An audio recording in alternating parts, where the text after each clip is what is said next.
อ่อนเลยปกติมันก็บ่อ่อน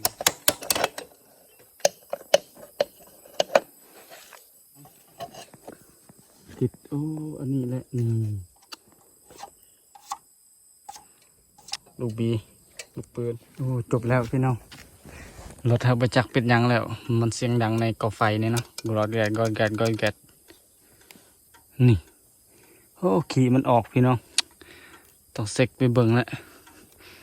ยังบ่ทันฮอดบานเลยเจอเสร็จแล้วมีบอกแจเหรอรถเด้อ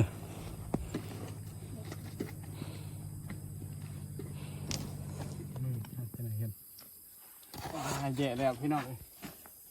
ทำฮอตบาร์คืออันนี้ก็น่าจะบลอดมาเบิ้งนี่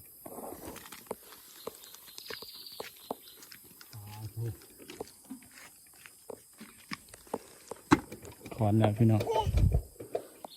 แต่นี่เห็นหลอดดีป่ะนี่เบิ้ง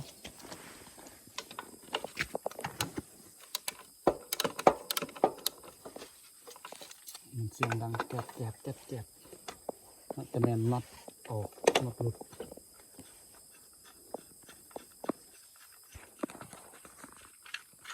เมื่อบ่หอดแล้วเมื่อบ่หอดไอคิวแล้วน่ะ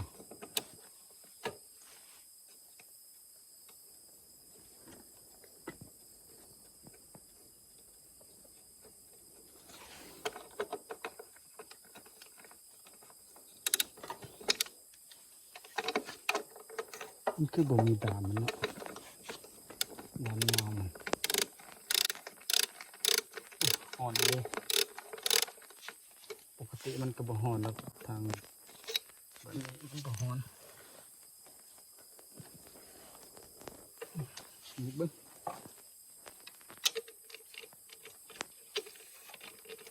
อันนี้แล้วบ่ได้นี่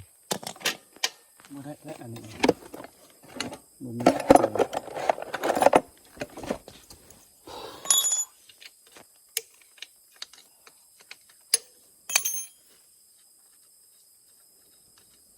ไอ้กองนี่เนาะ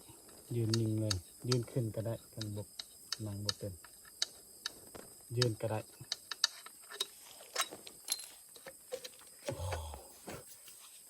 ร้อน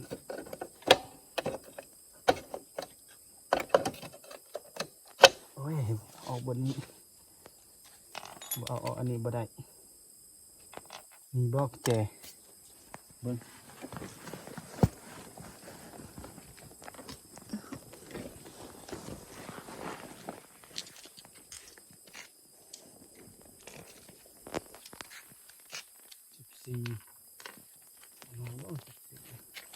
rồi đu con anh nghĩ mấy con đu mà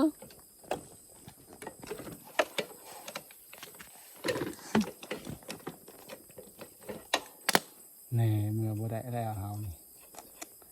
เห็นไอคิวแล้วui con đu หายเราไป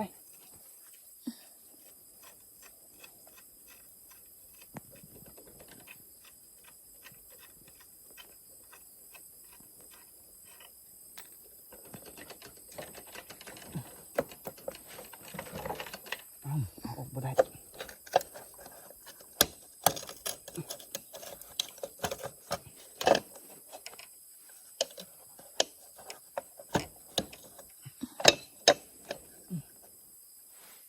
เพื่อออกบ่ได้เนาะ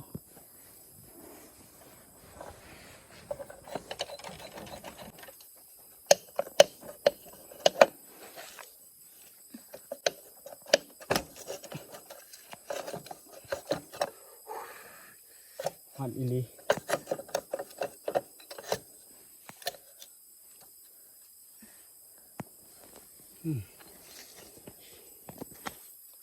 ฮอดเราออกเกียร์บ่ได้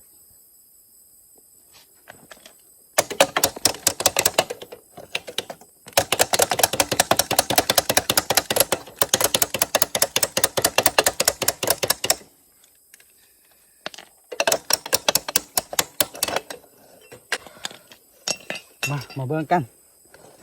อีกยังติดโอ้อันนี้แหละนี่พี่น้อยเศษมันเศษอีกยังเนาะแตกนะอันนี้แหละมันเสียงดังแกรดแกรดแกรดแกรดมันปะทะกับอันนี้เลยมันปะทะกับอันนี้มันถูกันได้แตกถ่ายไก่นี่ ดูกลับไปอ่ะ พี่น้องจักยังแตกมันมีเศษอันนี้เนาะ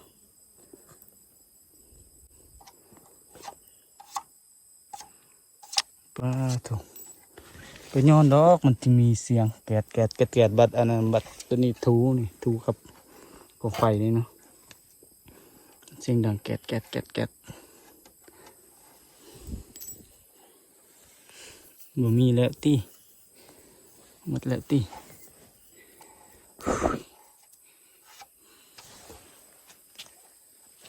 มันตกทางนี้บ่จักเนาะเพราะว่าอันนี้บ่มีหูปิดมันตกทางใดทางนั้นแหละมันตกจักเล็กทางนี้มันตกมันก็บ่ถึกแล้วเนาะมันต้องอยู่ในนี่แหละของอยู่ในนี่แล้วมันออกนี่มันบ่เห็นอีหยังเลยแต่ว่าบ่เห็นอีหยังมันออกนี่คิดว่าน็อตหลุดถ่ายบ่แม่นจับใส่คืนน่าจะบ่มีอิหยังแล้วน่าจะบ่ดังแล้ว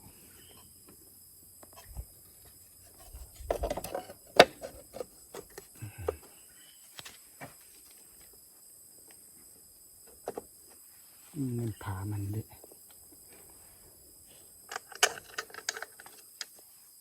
ถ่ายใกล้ๆที่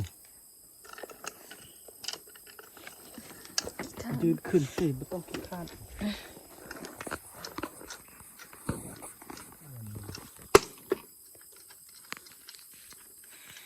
ถ่ายให้พี่น้องเบิ่งการเดินทางเป็นจังใดมันราบลื่นเลยบัวบอกมันเล็กพี่น้องเฮ็ดให้ส่วนทางไกลนี่รถกะบ่สมบูรณ์แต่มันพลาดเวลารถพังรถเทกันยากแห้งบ่มีอันน่ะแจนี่โอ้ยจบเลย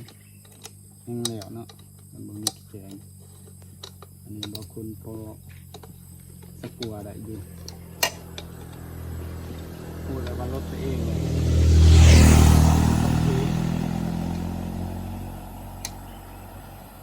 รถขับรถไวๆเนาะชิวๆเลยเนาะบ่ทักถามบ่ทักทายกันเลยว่ารถเป็นหยัง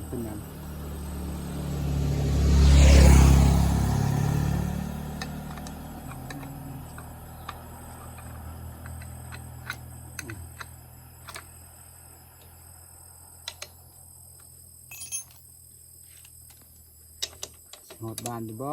ดอยเอ้ย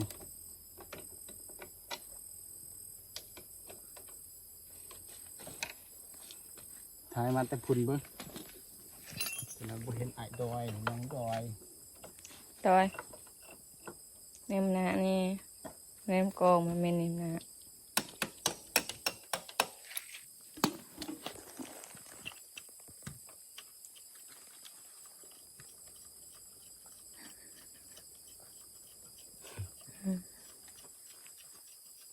จับกระแจ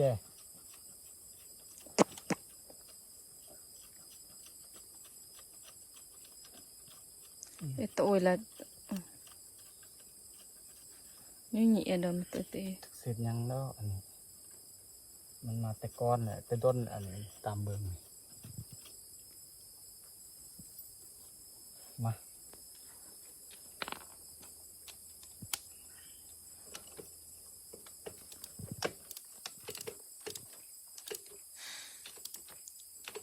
cái tí dư nữa kia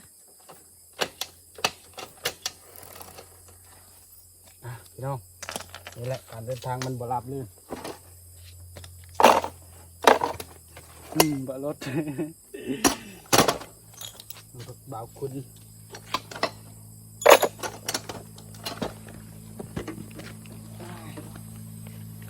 ต่อมันกำลังครึ่งทางพี่น้องเลยยับก่อน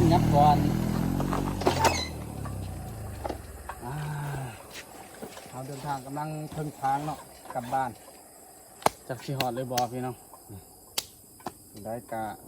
สามีอีกอย่างโอ้ลืมอันนี้พี่น้องรถเด้อก่อนรถก่อน